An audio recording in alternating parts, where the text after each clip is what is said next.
This is Shopify Masters, the e-commerce marketing podcast for ambitious entrepreneurs.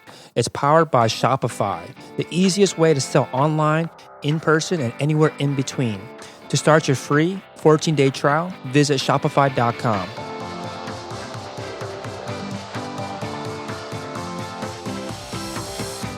Hey entrepreneurs, my name is Felix and I'm the host of the Shopify Masters podcast. Each week we put out podcast interviews with successful e-commerce entrepreneurs or experts to give you inspiration, motivation, and actionable tips to increase your traffic and sales so your store can generate the sales you need to live the life you want. On today's podcast, you'll learn from an entrepreneur that wants to give away over 500 products this year and why he believes it'll increase his sales. In this episode, you'll learn how they educated customers to buy a product that's many times more expensive than the alternative, how to use Facebook ads and giveaways to grow your mailing list, and how to keep people on your mailing list that originally only joined to enter the contest. Today, I'm joined by Frank Rabinovich from ImpactMouthguards.com. Impact Mouthguards handcrafts custom mouthguards for athletes in all sports and was started in 2011 and based out of Atlanta, Georgia. Welcome, Frank. Hey, Felix. Thanks for having me on. Appreciate it. Yeah, excited to have you on. So tell us a little bit more about your story and how this custom mouthguard thing work. Yeah, so Felix, I used to be in the consumer finance business, helping trucking companies actually finance their businesses. And throughout my career, and really my whole life, I've been a lifelong hockey player. And as a hockey player, I never wore a mouth guard because they were awful. They didn't fit. The ones that you get off the store shelf called a boil and bite were painful to try and put in your mouth and get fit, and also never really worked once you did get them in your mouth. So I was convinced by a friend of mine who I played hockey with to go to a dentist and get a custom guard fitted for myself. And not sure exactly why I agreed to do that, but I did. And I went to the dentist, and the dentist made the guard for me. And that guard was $200. And I thought I was crazy paying that much for a mouth guard, especially since I had never worn one. But I paid it, put it on, changed my life in terms of what I thought of that piece of equipment while playing hockey. And so that happened to me, roughly about 7 years ago, where I got that mouth guard and made the change. That's awesome. So once you got that mouth guard and you knew about the kind of benefits of custom mouth guards, how did you make that transition from what you were working on, like you said, consumer finance, all the way to starting your own business? Like how did that evolve? Yeah, it's a pretty weird transition, but I was looking to be in a new business myself. I'd been doing the finance thing for about 15 years, and so was looking to transition into a small business that I could own myself. And the mouth guards were interesting, but I kind of noodled around about it for a year and a half, 2 years, when my kids got old enough to also need mouth guards. My son plays travel hockey and my daughter plays travel lacrosse, and had the same issues with those boil and bite guards in that they didn't fit. And if you've ever watched youth sports, many of the kids hang the guard right out of their mouth because of that ill fit. And so somewhere along the lines, I was with my son at an event, and I met a competitor of mine, and who is now a competitor. And what happened was I was talking to her about actually becoming a salesperson for her. And she was very interested when we were talking in person. And she fit my son for a mouth guard and said, let's be in touch Monday. Well, Monday came and went. And in fact, a month came and went. And I couldn't get back in touch with her. And my son didn't receive his mouth guard. So finally, after that, about a month or 5 weeks, she sent me a little message that said, look, I've got more business than I can possibly imagine, so I can't use your help in sales, and I'll get your son's guard to you whenever we're able. Wow. Not a great experience, I can imagine. So you had this, sounds like a poor experience with now a competitor of yours. You were interested in doing sales in this industry. I guess the missing piece was getting the products or actually being able to produce the products that of these mouth guards. So how did you get the business set up itself? Yeah, it's kind of interesting because it's one of our greatest challenges is so after getting that message from her, I went out and started buying the equipment to produce custom mouth guards. Now, Felix, my hands don't work in the way a craftsman's hands work, in that I can't make a mouth guard myself. It's just not going to happen. And so I started buying all this equipment, not exactly knowing how I was going to make mouth guards. And so what happened was I was buying, say, the fourth or fifth piece of equipment that I needed. And I was speaking to the owner of the piece of equipment that I was purchasing through eBay or Craigslist or something like that. And I asked her, well, do you happen to know anybody that knows how to make mouth guards? And she said, well, yes, I do. And so she introduced me to George, who is my master craftsman and has been with me since the beginning. And so once I put George in place with the equipment that we were purchasing, we were off to the races. Mm-hmm. So you have everything now that you need to manufacture and produce the mouth guards. And once you had all this set up, how did you get your first, let's say, 100 sales? Like, what were you doing to promote the business early on? Well, it was a friends and family kind of thing. So I was still working full-time in the finance business. And again, my son was playing travel hockey, my daughter lacrosse. So I went to the teams that they were on. And that's how we really started building our chops, by making mouth guards for those kids to test out, see what they liked, see what they didn't like, and then move on from there. That makes sense. So from there, so you obviously were able to test that there was a market for it, that you were able to sell it to your kids' teams. What was next? Like, was it all straight online from there? Or were you trying to still sell it in person, or what was the sales channel that you really focused on early on? Yeah, I would say that the online presence was really secondary to doing events, tournaments, and other places where athletes were congregating en masse so that we could speak to them in groups. And I'm not sure it was the best strategy, but it was the one that we took. And what we found in the early days especially was that athletes needed a lot of education, right? Because there was $2 mouth guards and $10 mouth guards available. And we were selling a $50 mouth guard. And so we spent a lot of time in the beginning talking to people, educating them on why the guard was different, why it would make a difference. And that has now somewhat subsided. We've been in business almost 5 years. But that was one of our biggest challenges in the beginning, educating folks. Yeah, that's interesting. I think the other entrepreneurs out there might have the same issue where there's maybe a low cost, alternative already in the marketplace, and you're coming in with a more premium product, obviously more value, but also many times more expensive. How do you approach the market? How do you educate them? How do you explain to them that this is worth, 10 times the amount of money that you would, maybe 20 times the amount of money that you would normally spend on a mouth guard? And it sounds like you were but initially you were targeting, students or teenagers or kids. They probably don't have a lot of money. They probably don't have a lot of money to spend on, $50 on a mouth guard. So, the first question is, how do you educate the marketplace on a product that's many times more expensive than what they're used to? And we'll start there. It was very much a demonstration. So when we were at these tournaments, the best part of being at the tournament was that the athletes' folks, their parents, were there with them. And so they would come up to the booth and we would ask, have you ever seen how a custom mouth guard fits, right? And that is the overwhelmingly most positive aspect of the product, is that when you snap a custom guard in, it's immediately different from those big globs of plastic, which are the Boylan bites, because it's a thin profile, it's fit specifically to the teeth, and while it's providing all the protection that you need and more, it's very thin in the mouth, if that makes sense. And so being able to speak and being able to breathe and being able to drink with the guard in was educational to the parents and to the kid who had to suffer through many a game with that poor mouth guard. Okay, so it's just a demonstration, but like this, something like this, it does require time to create a custom mouth guard. So why don't you explain that? Explain what is the process for somebody to get a customized mouth guard.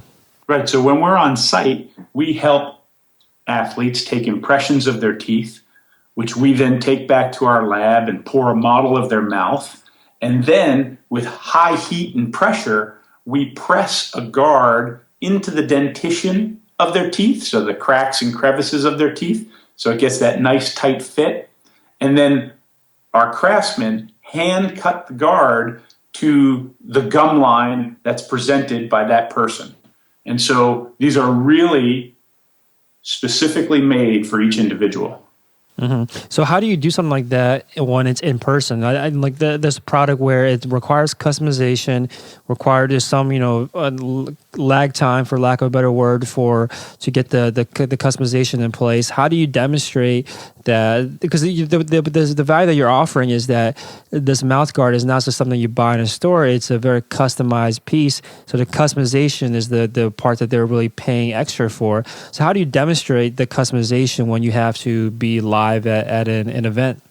It's a great question, because that was the other half of the challenge. Educating first on why they needed the guard, and then educating them in knowing that there was no immediate gratification. We were going to do the impression, take it back to our lab, and then send them the guard in 2 weeks' time. And so that took some effort. It took people to understand first that custom perspective or custom aspect of it was most important. They're going to end up with a product and a piece of protective equipment that fits them like no other. And then the other piece of the customization, which is really the gravy, is the graphics and the colors that we put on the guard for each individual, and getting them to understand that it's worth the wait, because that is also a custom process. So you were doing all this. You're going to these events. You're going to these tournaments. You're going to meet with your kids, teammates, to sell these custom mouth guards in person, and also you're taking their money without actually immediately giving them anything right off the bat. And you were doing all this while you still had a full-time job? Yes. So when was that transition then to I guess devoting more time into Impact mouth guards? At about the 18-month mark, we decided, my wife and I, who's the biggest supporter of this business, that I should attack it full time. And while it couldn't support an income at that time, it was the right thing to do, because we saw that the business was growing and it was going in the right direction. It was slow, to be sure, but it was going in the right direction. I see. So one of the questions I like to ask somebody that has made this transition, where they were working on their business part-time, had a full-time job, and then decided to make that jump, what did you do with the now extra, at least 40 extra hours that you have, because you no longer have a full-time job and now you could devote it towards your business? Like, what are some immediate things that you're able to do now with your newfound free time? Yeah. Well, my background is sales. So initially, I spent it doing more sales. So a lot of telemarketing to colleges and teams and to associations for the education process to begin with them as well, so that we can protect larger groups all at once rather than individual by individual. And so that was helpful. And then, of course, spending time visiting places like MMA gyms and jiu-jitsu gyms and other sorts of places like that took up a great deal of time, right along with running the day-to-day of learning how to be in an e-commerce business and all the things that come along with that. And I hadn't previously been in a manufacturing business, so learning the ins and outs of that as well took time. Yeah, I think I feel like you focused on the right things. You pounded the pavement when you had the free time, or when you had the new time that you have because you no longer had the job. And sales and revenue and cash solve a lot of problems. And if you can get that going right off the bat, then a lot of things will start falling into place. So you said that your approach was essentially, you basically were cold calling colleges and teams? That's exactly right. Yeah. Yeah, so I think this is not necessarily a path that a lot of entrepreneurs that are listening typically take. Because when you're operating online, you're operating e-commerce, you kind of rely on large scale advertising. It doesn't really end up you having to talk to anybody right off the bat, but you start off cold calling. That's not something that I think a lot of people are comfortable with. So maybe you can tell us a little bit about your particular technique when you were selling to Impact Mouth Guards or selling Impact Mouth Guards. In my case, my background is selling, so I didn't have a fear of getting on the phone with folks that I didn't know. But what I had to do once I got them on the phone was entice them somehow to be interested in, again, switching from $2 mouth guards to what would be $40 or $50 mouth guards, depending on the team size. And so what we used successfully to get started and get our foot in the door were free samples of the guards, because there's nothing that speaks to the difference an Impact Custom Mouth Guard makes other than popping one in your mouth and feeling the difference. And so I would get coaches on the phone and I would say, hey, coach, I know you're using X guard. How about giving ours a try? We're glad to send you a free sample. So we'd send them the fit kit. They'd do their impression. They'd send it back. We'd send them the guard. And then a lot of times, depending on what part of the year it was and what sport we were calling into, there could be a waiting period because perhaps their season just finished or it's not starting for 6 or 8 months. And so it took time to get into the sales cycle so that we were at the right place at the right time, so to speak. Yeah, I was going to ask about a sales cycle next. So you called them and you got the coach or the head decision maker on the phone. You said that, let me send you a free sample. You can try it out for yourself. You send it to them, and obviously you have to wait for them to send it back. They get the mouth guards, and then what do? You pick up the phone again, and like what happens after they actually try the mouth guards and see the benefit in it? What do you do next? The beauty of the next step was that once they popped it in their own mouth or they popped it in one of their athletes' mouths, say the captain of the team, the accolades came. And that's really how we started to grow, because friends were telling friends about what they had discovered. And so it worked exactly that way in this case, in that the coach saw what a difference it made immediately. And so while it certainly wasn't a slam dunk and they didn't all roll over, sales started trickling in that way. And then, as I said earlier, depending on where we were in the seasonality of that sport, we got orders when it was the appropriate time for them. And you were able to track all of this? That giving a mouth guard to X university resulted in sales? How were you able to know that the sampling actually worked? Well, the sales started flowing in. So I couldn't tell you specifically, like we gave out 100 samples and 42 teams ordered, because I wasn't that good at keeping those records. But we certainly sent out many, many samples, and the team orders continued to roll in. And so they're largely contributing to our growth. So the effort definitely worked, although I can't give you specific statistics. I wish I could. No, that's fine. So when you were doing this, it sounds like, especially depending on, especially maybe your industry and maybe many others that are listening, it's kind of daunting to do this at first because it just sounds really expensive and potentially risky too, because you don't know what's going to happen once you get your product out your door. Did you feel any fear at all? Like maybe, were you worried at all about burning through cash without seeing the results, before? I mean, obviously it played out the right way looking back on it, but at that moment when you were thinking about the strategy, did you feel any fear that they might not result in any sales? Every day, Felix. The fear, and I'll take a step back. When we started this business, we started undercapitalized. And so we had enough money to buy the equipment that we needed, the initial equipment, and we had enough money to buy the inventory which we needed. But we didn't have a lot left over, unfortunately, to set out on expensive marketing campaigns, which is probably what drove me back to the phone. And the thing that I knew best was making calls. Wasn't very expensive. We already had the phone and so forth. So what I found and what I learned from giving away the free guards was that was the best marketing expense that we could invest in, because it was the actual product going to folks that would talk about the product. And so it took me some time to realize that, but with the limited resources we had, and once we had the materials to make the guard in-house, it was much better to make those samples and get those out than to hang on to the materials, if that makes sense. Mm-hmm. Yeah, that makes a lot of sense. So is that still your number one marketing channel, is to send out these samples and then wait for the orders? Absolutely. Our number one program this year, as we've grown, is giving away more guards. And so it took me almost, I'd say, a full 4 years, now that we're in our 5th year, to realize that I should be less and less cheap with giving away free guards. And so this year we'll give away 500 plus guards so that we can grow. Because every time we give away a guard, they tell 2 friends, and so on and so on. That makes sense.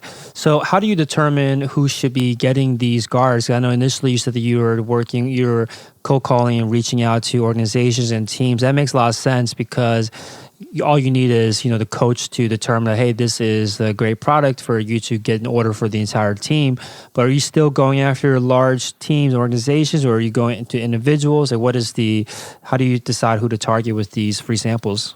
We're very much going after large associations and teams, and also owners of gyms, some fighters who have large social media circles, because we've learned that the I tell 2 friends strategy can be accelerated by folks speaking on social media.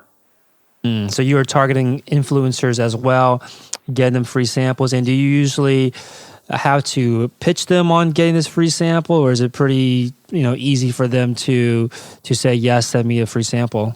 Much easier now after this period of time, because we have some name recognition now, and people come to us not necessarily asking for free guards, but asking for information, and it's part of our closing process. And I learned an interesting thing along the way about social media, in that my son built an Instagram account, and he built that based on making fun of hockey players. But he's got about 80,000 followers in this account. And when he posts about Impact mouth guards, we tend to get more followers and more business. So learning from that, we sought out other Instagram, Facebook personalities, so to speak, and would send them free guards as well to get that social media boost. So one thing that I've heard, or not heard, but one concern, or one concern that some entrepreneurs have, is that I'm going to send out these guards, the influencer, the person that gets it, it's going to really, really like it, but then they're not going to talk about it, or they're not going to review it, or they're not going to post on social media about it. Do you ever, not necessarily have stipulations, but how do you encourage the recipient of these mouth guards, these samples, to talk about your brand? Felix, the people that have that fear are absolutely right in having the fear, because it does happen. There's no controlling people remotely to make the post that they said they would make if they don't do it. And so we started this out sort of loosely, and we keep it pretty loose in that our expectations, and we tell folks when we're sending them the guard, is that we'd like you to post pictures talking about your experience, and perhaps with the guard and a t-shirt if you happen to have one. And then overwhelmingly, most of the time, they all do it because they love the product and they're into doing what they said they would do. But on occasion, we definitely have people that get the guard and just disappear. Makes sense. Yeah. So one interesting thing about your product, and you definitely face this with me because you sent me one of the samples, is that you have to wait around for the customer to do their part, right? You have to do their part to do the molding, send it back. And there's a lot of kind of dependence, I guess, on the customer, because it's not like you just get their money, send the product, and then do nothing. You have to wait for them to send it back. So how do you, what kind of difficulties arise because that there's extra kind of lap that needs to be done before the customer gets what they paid for? It's like any sales cycle, right? You have to follow up and you have to keep on folks, and everybody's busy. And so if it's not immediate top of mind for them, they may let it sit on their desk, which is inevitably what happens. And after a few reminders, if they're truly interested, most folks will send it back. In the case where we don't receive it back, we continue to follow up, but our investment in the supplies is just part of the marketing now. And so, sometimes we don't get them back. So this is, I'm assuming, much more prevalent when it's a free sample because they didn't pay for it, so they might not feel compelled to complete the cycle and actually send back their molding to get their finished product back. Do you face this issue at all with customers that are actually paying for it, or are they pretty quick to do their part and send back the mold? It surprises me every day, but there are a certain percentage of folks who purchase the guard and never send the impressions back either. I see. So what do you do in those cases? Do you have a process to follow up with them in an automated way, or are you doing it manually, or are you just waiting for them to respond or to send it back? Well, we're waiting. The onus is on them once we ship the kit, so we're waiting on them to send it back. However, once they're in our system, now that we're sending more and more regular emails and communications of that sort, I'll give you an example of what happened this week. We sent out an email with a private sale that we were having, and a couple people raised their hands as having had purchased the guard over a year ago, having the material still on their desk, and they were just roused from their sleep, and we're going to send it back in. And They want to make sure that their orders were still good. And of course they are. So we believe in unreasonable customer service here. And so, sure, send it in then. That's awesome. So, going back to, I guess, your story of you quitting your full-time job, you said that you left, I think you said a year into the business, realized that you need to spend more time actually going out and making these sales, getting on the phone and closing, large organizations or teams on buying these mouth guards. So how successful is a business today? You're entering your fifth year, 4 years, I guess, going full time. Can you tell us a little bit about the success of the business? Sure. So, Felix, it probably took me till about the 3-year mark where I was able to take a small salary, and that salary has grown, although it's still small. And this year, we're seeing quite a bit of success over last year. So we're on track to do a double. And if that happens, we'll be in the mid 6-figure revenue for this year, 2016.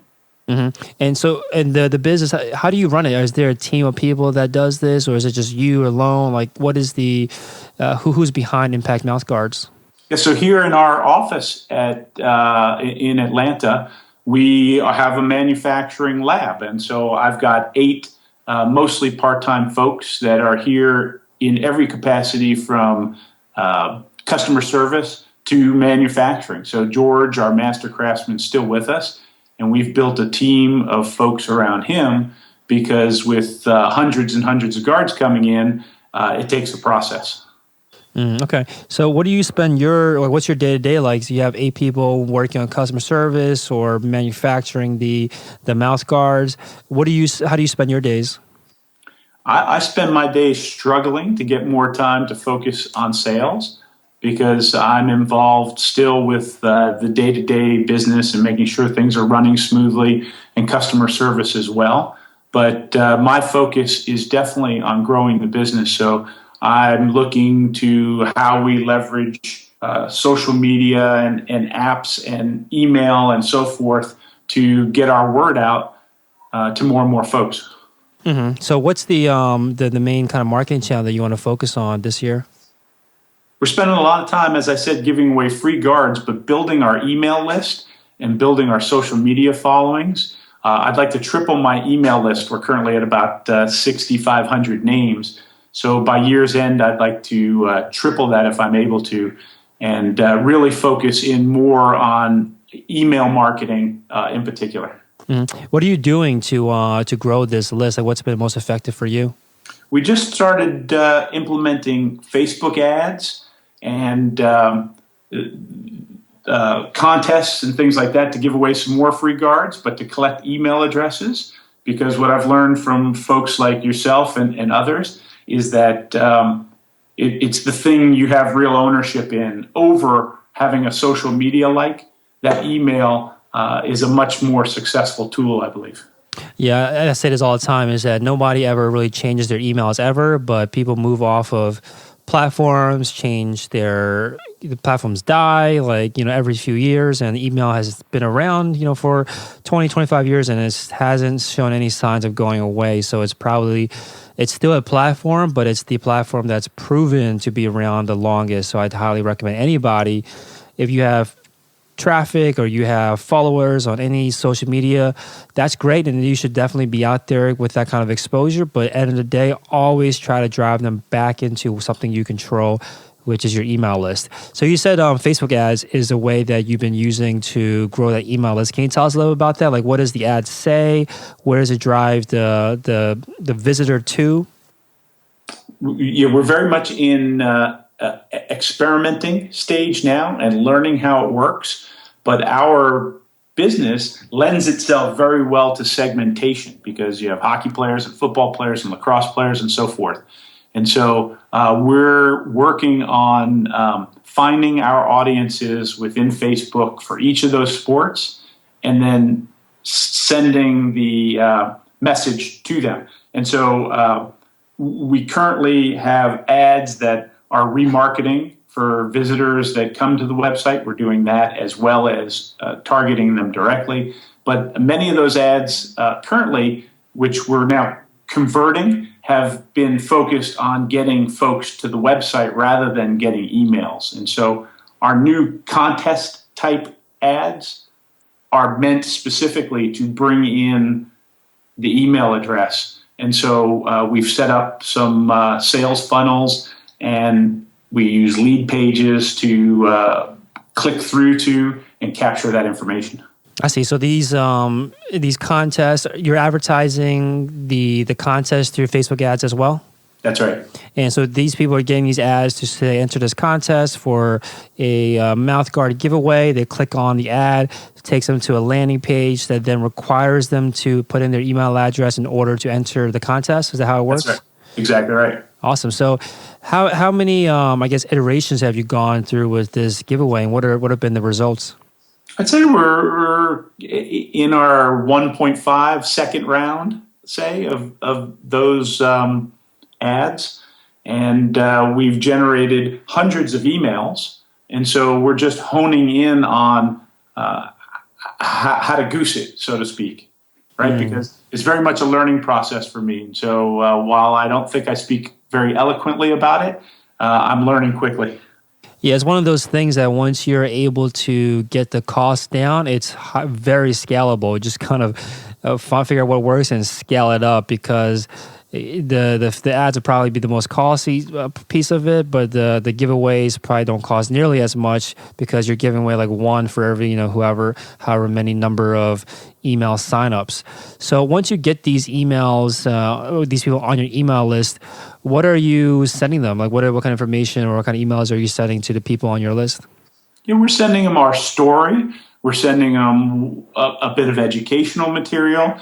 We're sending them, of course, winner and announcements of winners of the guards. And we keep people in the contest to keep them interested and keep them from unsubscribing. So once you sign up, you continue to have a chance to win. And we recently signed up for Klaviyo to manage our email. And so we've got funnels that are small now but growing. So each week we might add another layer to the funnel so that we continually contact these folks without necessarily having to be involved. I like that how you said that the people that enter your email list through a giveaway, you keep them around rather than having them unsubscribe in the very next email by still giving them chances to win. I think that's a really clever way of keeping them on, especially because that's the kind of reason why they join your email list in the first place. And you want to hook them and get them to stay around long enough to learn more about your story and learn more about the benefits, so they then end up becoming customers. So what is can you tell us about like how this is set up, or are they just getting an email right away saying, here's another giveaway that we're doing, or like what are you actually telling them? Yeah, so when they sign up, of course, they're getting a confirmation and a thank you that they've signed up and they're now in the process. And then over the course of what is currently the next 2 weeks or so, they receive several emails discussing with them, of course, mouth guards and why ours are better, and but not from a strictly sales point of view, but more from a storytelling point of view, like giving them a bit of history on how I started the company, and then moving on from there as to why they should consider guards of a custom nature from Impact, but not so salesy. We certainly ask for the sale, but it's not in your face necessarily. Mm-hmm. And so one, I guess, issue or concern that I've heard from people that are running giveaways to grow an email list or to eventually market to these people to enter the giveaway is that you attract a lot of kind of freeloaders, right? People that want to enter just because they want to win something for free. And now when you're sending these emails, you're basically telling them now you have to pay for something that you could have won for free, but you didn't. Do you have this kind of issue at all? The people that enter your contest end up not winning, but then end up buying anyway? Hopefully we'll have a follow-up call one day, Felix, and I can give you more specifics on how it's working. But yeah, I'm sure we have freeloaders that sign up. They're one of the bunch, let's say. But if folks are truly interested in mouth guards because they're participating in sports or their kids are participating, I think we've found our audience. And so over time, I think that we can convert them to perhaps giving it a try. We're also not giving away so many guards through this process that they would think that they have a real great chance of getting one.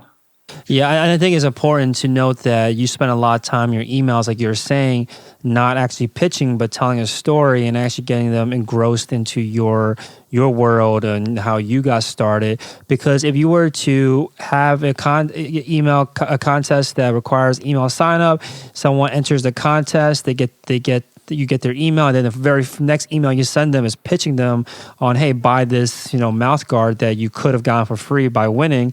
They're going to be really turned off by that. But if you sent the next email about your story, about the benefits of mouth guards, about the testimonials and feedback from your customers, like that's definitely not pitching. And then you can actually start to kind of win them over to your side. And it's a much, much more effective way to get the sale. It's a longer cycle, but it's definitely much more effective to get the sale that way than to just get them to sign up and then constantly be almost taunting them, like saying, hey, you didn't win this, but now you can buy it. That way doesn't work. I think the way that you're doing it is the reason why it's working is because you're not pitching them in the follow-up emails, at least not immediately. And you mentioned testimonials, but those overwhelmingly have been the key to our growth, in that folks love the product that we provide them, and they're willing to talk about it both to us and to their friends. Yeah, I can see that like I was saying, these custom mouth guards is really easy to talk about because you're on these teams with these people that are really close to you, and protecting your teeth is obviously a big deal. It works so well for you. You want to spread the message. The issue, though, that I was thinking about is that does this kind of product allow for repeat buyers? Because that's like the holy grail of having a healthy business, right? Is that somebody will become a customer once and consistently buy from you. Do you have that I guess possibility with this type of product? More so than I ever imagined. Yes. So somebody buys one guard to test it, let's say, and as soon as they pop it in and feel the difference, they call us almost immediately, and this happens very, very often, ordering a second one, say, for their lacrosse bag when they bought for hockey to begin with. So we get that, and then with our team business, we keep all the models on file for a team. And so as a team, let's say it's a college team, as a freshman comes through, the team can reorder for them, and we just pull that model out of our library of models, and we craft them another guard. And so our teams reorder year after year. Okay, I see what you're saying. Yeah, that makes a lot of sense then, especially I didn't think about people that might be buying multiple mouth guards for different bags, for different sports, but definitely the team aspect makes a lot of sense to me about how they're going to buy new ones every single year, even if the mouth guards from last year might still be perfectly fine. So that makes a lot of sense. So now in terms of actually running the store, can you tell us a little bit about maybe any tools or apps that you rely on to keep the business going? Yeah, so I have a company that helps me with the design of the store. And they've been very helpful in that. That company's name is Killer Shark Marketing. And then we have implemented not very many programs. So I use Klaviyo for email applications. And that's a switch from MailChimp, which we used to use. It's just more robust in terms of the sales funnels and so forth. And then we use Canva to make up some of our social media posts. And Shopify, of course. Shopify is the main one that makes it all work for us day after day. Awesome. So what are the plans for this year? What are some big goals that you want to hit to this year? I know you said you want to triple the email list. Any other specific goals or maybe even marketing channels that you want to really attack? Yeah, so we're definitely tripling the email list, doubling our social media presence, and doubling sales. That would be the most important one. Yeah, and you said that you have an agency that you work with. Do they also make edits to your site, or like maybe can you tell us about any recent changes you made to your site or your marketing that has had a big impact on the traffic or sales? Yeah, I would say 18 months ago we switched from BigCommerce to Shopify, and that in itself was the biggest change. And so our traffic started going up dramatically from what it was to what it is now over that 18-month period. And then just recently, in fact, in the last 2 weeks, we've reskinned our Shopify site with a new first page and to highlight some products which we've been selling, but which haven't been top of mind for folks. Awesome. Thanks so much, Frank. So impactmouthguards.com is the website, impactmouthguards.com is the website. Anywhere else you recommend the listeners check out if they want to follow along with what you guys are up to? Yeah, we are on Instagram and Facebook, of course, Impact Mouthguards. Twitter is iMouthguards. And of course, if anybody wants to contact me directly, it's frank@impactmouthguards.com. Cool. So we'll link all that in the show notes. Again, thanks so much for your time, Frank. Thank you, Felix. Really appreciate being on your podcast. Thanks for listening to Shopify Masters, the e-commerce marketing podcast for ambitious entrepreneurs. To start your store today, visit shopify.com for a free 14-day trial.